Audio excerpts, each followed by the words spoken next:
lack of transparency is a huge political advantage. And basically, call it the stupidity of the American voter or whatever.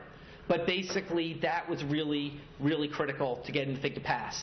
No matter how many times I see it, it still riles me up. A taxpayer-paid architect of Obamacare admitting that the law was passed by pulling a fast one on you and most Americans, calling them stupid, not once, not twice, at least 3 or 4, even 5 times. Take a look. We said, well, that's pretty much the same thing. Why does it matter? I said, you'll see. And they were both in, and that passed. Because the American voter is too stupid to understand the difference. It's a very clever, basic exploitation of the lack of economic understanding of the American voter.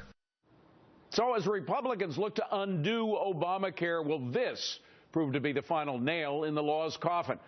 Hi, everybody. I'm David Asman. Welcome to Forbes on Fox. Let's go in focus to find out with Elizabeth McDonald, Rich Karlgaard, Sabrina Schaefer here in New York, along with Mike Ozanian and Rick Unger. Sabrina, is this a game changer in reversing the law? It's absolutely going to change things, and here's why. One of the big challenges with building a coalition against Obamacare is that it's hard to move opinion.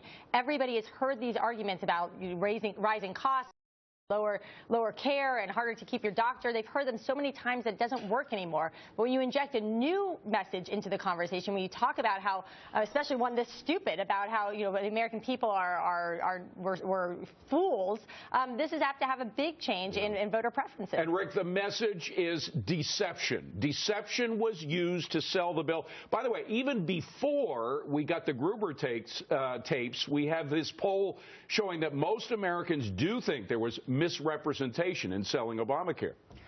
Yeah, the message that Gruber is saying is indeed deception. I'm not going to sit here and tell you that I agree with his message, but I'm not going to argue and defend him in any way, shape, or form. And let's be honest, I could take apart everything he said and show where I don't think it's true. It doesn't matter. For those who are against this law, and we know that there are many, this will only serve to reinforce their belief, and I'm not going to be able to change that. Right. And by the way, Emac, this is not just anybody. This was one of the main architects. The Washington Post referred to him as the coin of the realm in coming up with an economic model on Obamacare. Now, we knew the numbers didn't add up. Right. We've been saying that for a couple of years now, but clearly they knew that the numbers didn't add up, too. Yeah, and it goes beyond just calling him in for hearings or, undoing Obamacare. He should be indicted for criminal brainlessness, this guy. There are more videos showing him saying nitwitted nonsense than there are airplane movies right now. So the issue is, David, is that the American people and Congress were misled into supporting this law, saying the administration said it would basically lower your insurance premiums. You could get to keep your doctor. It would lower the deficit. It would create jobs. None of that happened. There should be hearings into this. And by the way, we have 2 million fewer full-time workers than we had in 2007 and more part-time jobs. You need those jobs to even pay for this thing. There needs to be hearing into what group and a pullback on Obamacare. Well, and again, because it is such a deception, the tactic that was used was really based in deception, Mike Ozanian. And the deception continues, by the way. Pelosi, Congresswoman Pelosi, claims, even though she was working with him, that she never heard of this guy. Take a look. I don't know who he is. He didn't help write our bill. But back in 2009, she had a different story about him. Listen. Our bill brings down rates. I don't know if you have seen Jonathan Gruber of MIT's analysis. So the deception on the part of the people that sold this thing continues even today, Mike. David, I'm not going to argue with the deception point you're making. It's absolutely correct. But I do disagree with Sabrina. I don't think that this is a game changer in public opinion. What Obamacare is about is the redistribution of wealth, and those American voters who believe in the redistribution of wealth are still going to support Obamacare. But, Rich, I must disagree with my friend Mike, because this really is the face of what's wrong with America. This is the face. Gruber has become the face of what the election last week was all about. Look at, by the way, we've looked into the guy's finances. It's not just the $400,000 that he was paid for his Obamacare consulting. He had $2 million worth of contracts with HHS that go back 7 years. Plus, he has a lot of contracts with individual states. So from federal level to the state level, this guy's a money machine. This is the kind of person that Washington relies on. Yeah, even more than the use of the word stupidity, I loved his use of the word whatever, because whatever really sums up this whole administration. Screw the middle class, whatever. Screw the working class, whatever. Right. Damage the healthcare system, damage the internet, whatever.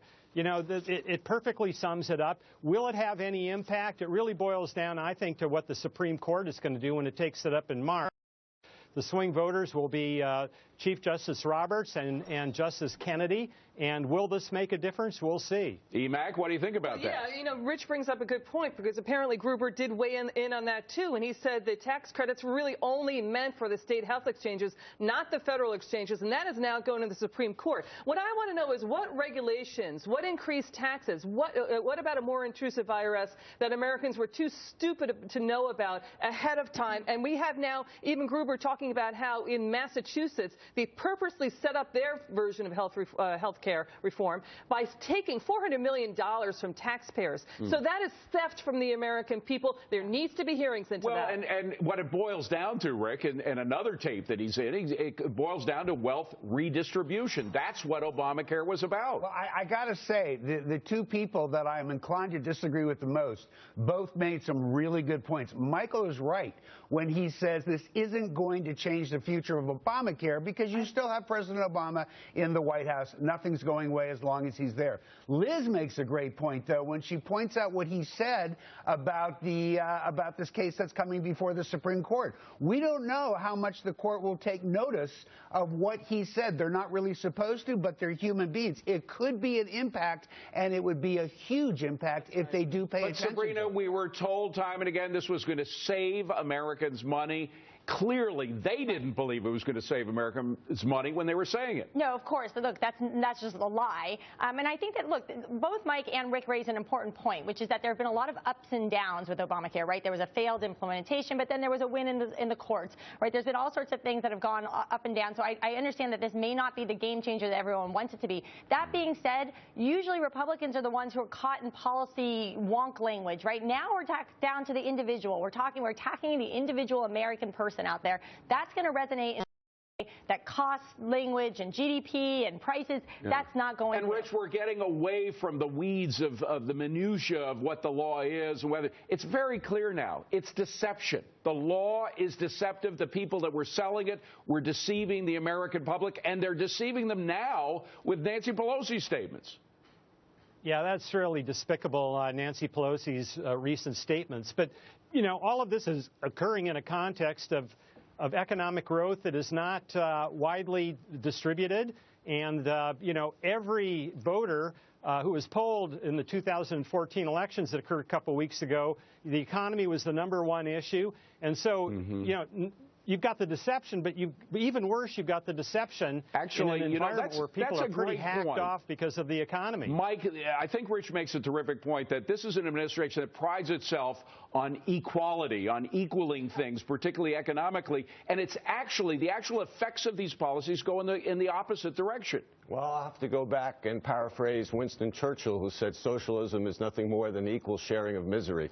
That's what Obamacare is. I think we're going to leave on that brilliant notion. All right. Speaking of Obamacare, is the president's executive order for illegals going to explode that cost even more? Cashing in, uncovering the numbers in just a couple of minutes. But first, is the president asking for a worldwide web of trouble as he's pushing to regulate the internet?